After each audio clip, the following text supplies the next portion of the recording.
Welcome to part 2 of malware, and we'll continue right where we left off in part 1, and we finished talking about viruses. We already talked about how a virus is a malicious program that usually gets injected or intrudes onto the computer. Basically, a virus is something running. It's trying to either slow the computer down, it's trying to damage data, delete data, and then it's trying to replicate itself to continue to infect other devices, other drives, and other machines. Now, a worm is a close cousin to a virus. However, a worm differs from a virus in one very interesting way. The worm is not designed to replicate itself on the computer and jump onto other disks, other drives, other devices that are plugged in. It is designed specifically to replicate over networks, and more specifically, it does not require any user activity to activate that process of replicating itself. It just simply starts to go. A worm embeds itself, and then it starts replicating itself. It starts actively moving around, trying to reach out across the network to find other locations to infect. And worms are especially dangerous, and they can bring an entire network down pretty quickly. Now, another form of malware very closely related to viruses and worms is the macro. This is virus-type activity that's actually written in the various macro languages that are included in a lot of the standard desktop applications that we use in most corporate enterprise environments, specifically Microsoft Office, Excel, Word, PowerPoint, anything that allows macros. This is why a lot of times you will see if you open an Excel spreadsheet, you'll get a warning, macros, do you trust them? Do you want to allow the macros to run? And so if you're running Excel, Word, anything that has macros, you have to be especially careful about this, and you'll have to educate your users because a lot of them see macros as these cool little shortcuts, and we use macros to take care of actions that we have to repeat over and over and over. But macros in the wrong hands can be quite powerful, so you just have to watch for those.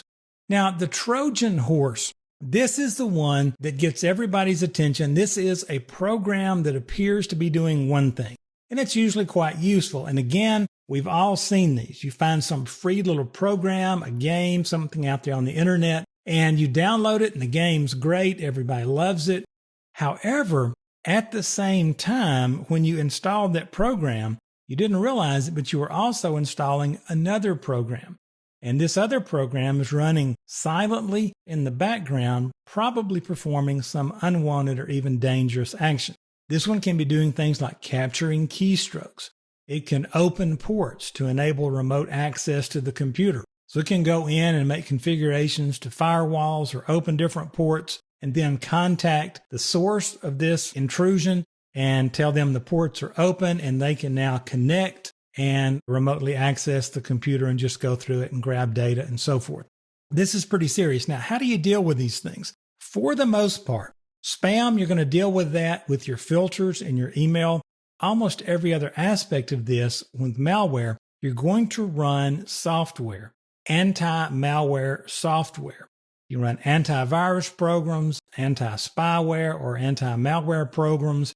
And these things will actually search certain parts of your hard drive. Some of them will scan every aspect of your hard drive and registry and so forth, and look for signatures of these things. Now, what's interesting about this is in the real world, it's very odd to come across any one anti-malware program that will catch everything. So as a result, you usually end up having to run 2 or 3 different packages and scan them individually. Now, you don't want to run 2 antivirus programs at the same time. You don't want to run 2 anti-malware programs at the same time because these themselves start to eat into the CPU and the processing power of your computer, and they slow it down. And once again, the cure is as bad as the disease. And on the exam, you're going to run anti-malware to scan the computer for these infections and hopefully clean those things off. There's a lot of different malware issues that you're going to have to deal with. And then we end up with kind of the granddaddy of them, and that is the rootkit. Now, a rootkit really is more familiar to the Linux, Unix folks than it is the Microsoft Windows folks because we don't use this term a whole lot. But a rootkit is really a Trojan horse that operates at a low-level operating system functionality. Now, really, By low level, we mean it hides itself from most of our operating system functionalities. We would never know it's there. It actually hides itself from all but the most aggressive anti-malware tools. And rootkit, the name itself, hints that it gains privileged or administrator access to the computer, and it can do some serious damage, and it's hidden in the background. Usually rootkits sit back there, transfer data back and forth, capture keystrokes, all sorts of things. A lot of threats here with malware. You're going to have to be aggressive at keeping your computer systems scanned and cleaned with these. And which system should you use? That's always up in the air. You'll always get 3 or 4 answers from every expert. But just understand what malware is and understand that you're going to run some sort of anti-malware software to detect and eradicate these threats.